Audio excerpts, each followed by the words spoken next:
सलाम ने अल्लाह तबारक व तआला की बारगाह में ये दरख्वास्त की कि या अल्लाह ये ओहदा इमामत जो आप दे रहे हैं ये मुझे देंगे या मेरी औलाद को भी देंगे।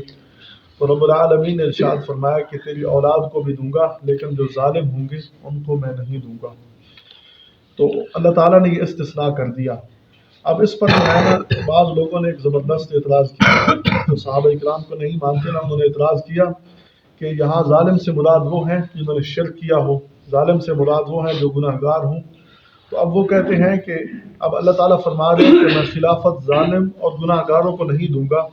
तो अब देखो अपना यानी ईमान लाने से पहले हज़रत अबू बकर सिद्दीक़ रज़ी अल्लाह अन्हु वो भी कुफ़ार में शामिल थे, हज़रत उमर रज़ी अल्लाह अन्हु वो भी कुफ़ार में शामिल थे, हज़रत उस्मान रज़ी अल्लाह अन्हु वो भी कुफ़ार में शामिल थे जब तक ईमान नहीं लाए थे। तो अल्लाह ताला ने ये फरमाया कि मैं उनको ओहदा नहीं दूंगा।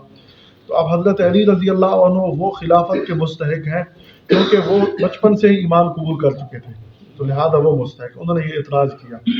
तो इसलिए जो है ना वो कहते हैं कि खलीफा बिला फसल हज़रत अली रज़ी अल्लाह अन्हु है, ये वो लोग हैं जो सहाबा किराम का इनकार कर रहे हैं। तो इसका जवाब बिल्कुल वाज़ेह है कि उस वक़्त तक इस्लाम आया नहीं था। जब इस्लाम आ गया तो इस्लाम का ये कानून है कि अल इस्लाम यनहदिमु मा कान क़ब्लहु, कि पहले वाले सारे गुनाह इस्लाम के आने से ख़त्म हो जाते हैं। बंदा जितना भी गुनाहगार हो ना, जब वो इस्लाम कबूल कर लेता है तो उसके सारे गुनाह माफ़ हो जाते हैं, चाहे उसने कुफ्र किया हो, शिर्क किया हो, जितना बड़ा गुनाह किया हो, इस्लाम की बरकत से वो सारे गुनाह माफ़ हो जाते हैं।